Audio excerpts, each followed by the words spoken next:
معيارkiisani wuxuu weeyaa inay kulmaan awoodda aragti dejinta iyo nidaamka iyo philosophy inaad dejiso iyo awoodda hoggaaminta iyo inaad zaciim noqoto iyo awoodda hadalka iyo dadka afkaartaada inaad gaadhsiin karto saddexdaasi inay kulmaan buu leeyahay Hitler waa wax aad naadir u ah waa wax aan nolosha inta badan lagu arag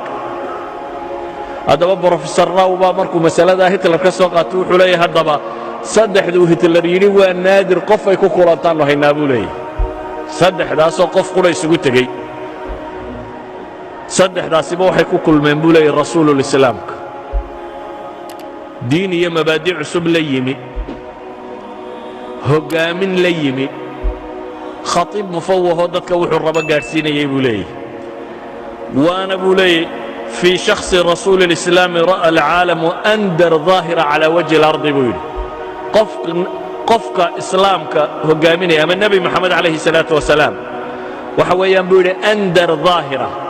ومقالك أبو نفئي النادر سن إدولك كركي سلوى أركي إديك يلفك سما يسمبو لي يسدح لا شيء وضوطه يعني فيلسوف كان يقول لي هي قف ديك يلفك سما يسن وبني آدمه oo saddexdaa shay isku wata Muhammad baanu aragnay buu leeyahay alayhi salaatu wasalaam walidaalika buu wuxuu tilmaamayaa buugaygan markaan qorayo buu yidhi waxa igu adkaatay inaan nabi Muhammad oo dhan ka warramo buu yidhi laakiin waxa laga yaabaa buu yidhi waxoogaa sawiraa inaan idinka siiyo Muhammadkii nabiga ahaa Muhammadkii dagaalyahanka ahaa Muhammadkii rajulul acmaalka businessmanka ahaa Muhammadkii rajulul siyaasiga ahaa محمدكي خطيبك أها محمدكي مصلح اجتماعي أها محمدكي أغونتو أي كسوه ينشرتي محمدكي أدومها حرين شري محمدكي دمرك حريي محمدكي قادق النغضي محمد كاسبو لي تاريخه سوحي رو كم دمان يدين شيء يقول لي بوك كان مكان قريو النبي محمد كان نادر كما ورمي كريو يعني هو حكى عذر دارنا إياه إن أنا صوّد بندقي كرين نبي الله محمد عليه الصلاة والسلام جوانب العظمة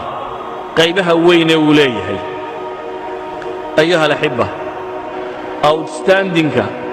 results كصباحي نتائج كودلي سيدا وين تهي